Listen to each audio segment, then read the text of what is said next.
Et j'ai longtemps hésité avant d'ouvrir ma bouche et de dévoiler tout ce que je savais sur les peuples africains. Mais je sens que le moment est venu de dire la vérité, de dévoiler. Je ne sais pas comment vous allez le prendre, mais je pense et je suis pratiquement certain que je suis peut-être le premier dans notre génération à expliquer des choses pareilles. Ça n'a jamais été encore fait avant moi. Comment se fait-il que finalement les deux peuples les plus attaqués, les plus poursuivis, les plus humiliés dans pratiquement toute l'histoire, surtout par le monde occidental, sont les Juifs et les Noirs? Pourquoi? C'est quelque chose qui interpelle. Comment se fait-il? Comment c'est possible que les deux civilisations les plus méprisées, les plus humiliées, les plus poursuivies de l'histoire, parce qu'il semblerait que dans le subconscient ou même dans le conscient des dirigeants occidentaux, ils savaient que le peuple noir avait une mission. Quand tu veux savoir quelle est la mission d'un homme, regarde le mal qu'on lui fait.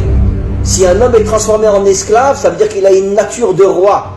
Et pourquoi on le transforme en esclave? Pour l'éloigner au maximum de sa mission d'être un roi. Plus un être, un peuple, une civilisation, une nation est humilié, et plus c'est la preuve que sa mission est d'être tout en haut. On va aller plus loin. Là, vous vous tenez bien, vous attachez vos ceintures. Pour pas tomber. Je vais vous expliquer quelque chose d'extraordinaire. En hébreu, le mot noir se dit kushi. Alors bien sûr, vous ne connaissez pas l'hébreu, mais faites-moi confiance. Le mot kushi s'écrit en hébreu Kaf Vav Shin Yud. Kaf Vav, vous savez qu'en hébreu, chaque lettre a une valeur numérique. Ce qui nous permet de pouvoir faire des correspondances entre des mots différents s'ils ont la même valeur numérique. C'est un des génies de l'hébreu, de pouvoir expliquer le sens d'un mot par rapport à un autre mot qui a la même valeur numérique. Alors, les deux premières lettres du mot kushi, qui veut dire noir en hébreu, c'est Kaf Vav, qui a pour valeur numérique 26. 26 est la valeur numérique du nom de Dieu. Le nom de Dieu tel qu'il ne se prononce pas, parce qu'on attend la délivrance pour le prononcer véritablement, c'est un Yud, un Vav, un Yud, un He, un Vav et un He. Et ce nom de Dieu qui figure dans toute la Torah en hébreu a pour valeur numérique 26.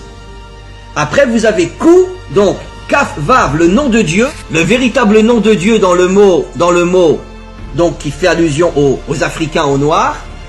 Et après vous avez Shin Yud, qui veut dire Yesh. Ça veut dire que Kushi signifie Yesh Hashem, il y a Dieu. Ça veut dire que dans l'Africain se trouve Dieu. C'est absolument incroyable. Dans les peuples africains se trouve le Dieu authentique qui a pour nom Yud-Ke Vav-Ke. Incroyable. Ça veut dire que caché à l'intérieur des peuples africains se trouve le véritable Dieu. Et c'est pour ça que en hébreu on appelle le noir Kushi, qui fait allusion à Yesh Havaye. Dieu se trouve à l'intérieur des peuples africains. Incroyable. Incroyable. On va aller plus loin. Là vous vous tenez bien, vous attachez vos ceintures.